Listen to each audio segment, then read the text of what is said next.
Приветствую вас, дорогие друзья, с вами Волкер, и сегодня я обнаружил новую стратегию, которая абсолютно кардинально отличается от Универсалиса и Down of Empires. Она чем-то похожа на CVV2, Conjurer of Europe.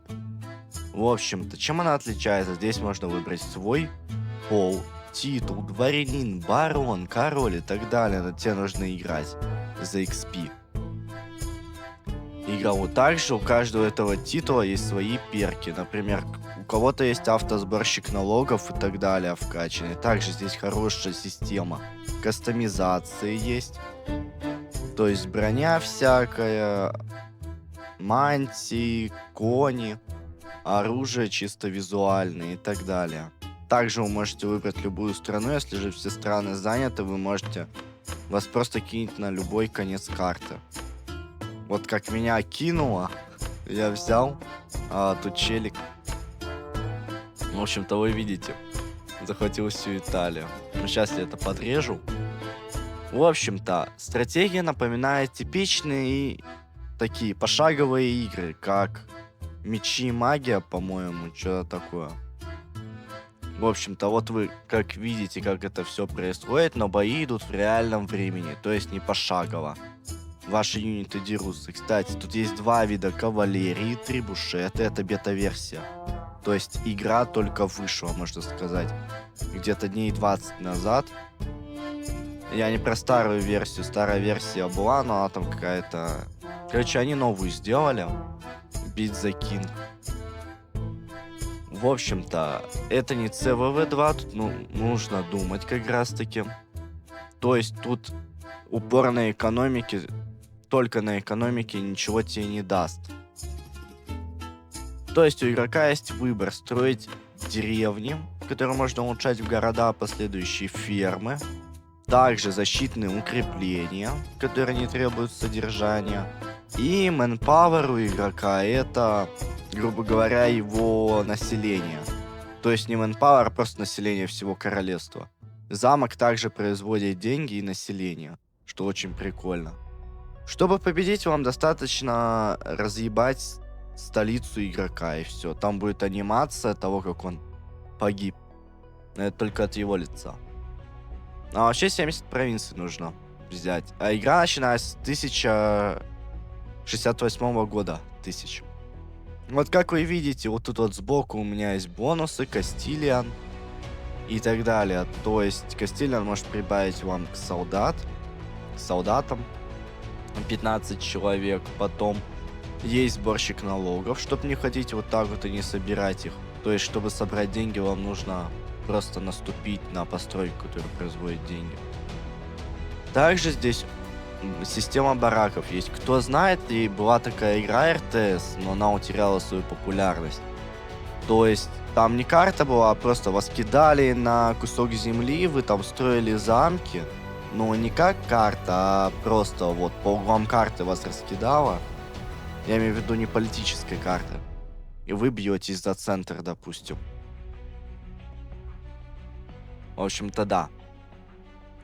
Кстати, что мне понравилось в игре, тут бесплатные пропы, коня можно себе взять, нажав на вот эту вот иконку коня. Также тут есть доктрины на вот эту вот. На свиток, если нажать, то у вас будут доктрины. Например, к налогам бонус или дешевле армия будет у вас. И так далее. Кстати, пока не пофиксили, советую вам давить конями. Вот кони — это вообще имба. Тяжелая кавалерия. Она, во-первых, мало солдат, вернее, мало манпауэра тратит. Во-вторых, довольно много солдат. Она может положить, например, один конник по силе как 4 футмана. Да, поняли. И по манпауэру он дешевле обходится. Так, ну вроде бы все я рассказал. Кстати, не смотрите на то, что у трибушетов очень сильный дамаг в игре. На самом деле они в основном против зданий. И против пехоты от них толку не будет. Вот как вы тут вот видите, как происходят бои. У меня нету трибушетов, правда. Вообще, Вообще, в связи с тем, что это бета, возможно, добавят влияние, как его, рельефа, что видно. Скорее всего, добавят влияние рельефа, потому что здесь уже есть зачатки, это раз. Во-вторых, фортификации очень сильно помогают в обороне. И вообще, в целом, игра довольно сбалансированная. То есть тут не важно, сколько у тебя территорий. У тебя может быть, например, 10 провинций, но все развито до такой степени, то что тебя не возьмет мастодон с 50 провинциями, если он не будет ничего качать.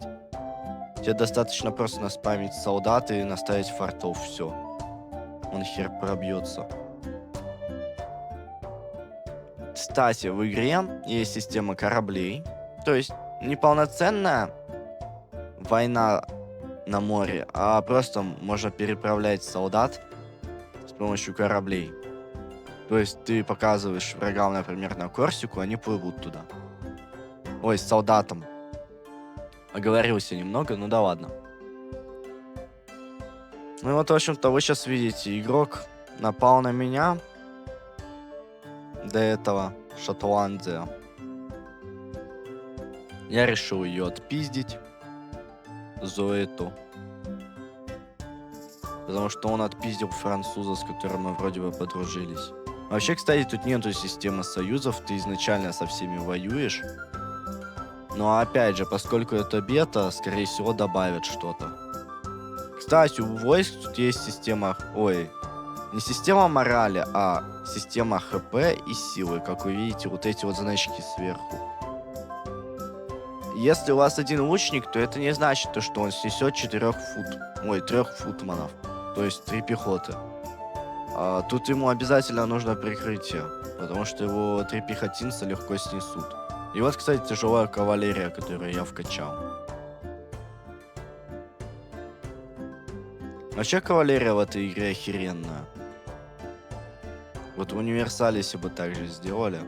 Ну и как вы видите, проект довольно качественный. Вообще, учитывая то, что у вас есть консулы, потом ранг, плюс деньги, которые вам дают на протяжении всей игры, чтобы вы покупали всякие аксессуары. Я, например, себе купил кольчугу и бацанет с молотом военным. Это вроде бы не Да, это боевой молот. В целом. И тут доната почти нет. То есть донат тут не влияет на игру как-то, а чисто визуально. И тут вещей за донат очень мало. Как бы чисто, так сказать, символично. Занести денежку создателю и все. В общем-то, игрушка прикольная.